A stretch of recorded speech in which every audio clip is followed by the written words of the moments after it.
এদিকে নিয়ে যাও। সব ঠিকঠাক? ভাই অসংখ্য ধন্যবাদ, অনেক বড় উপকার করলেন।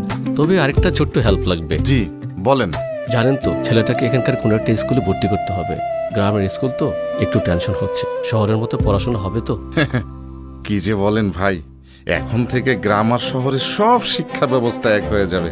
এই দেখেন বিএনপির নতুন শিক্ষা পরিকল্পনা।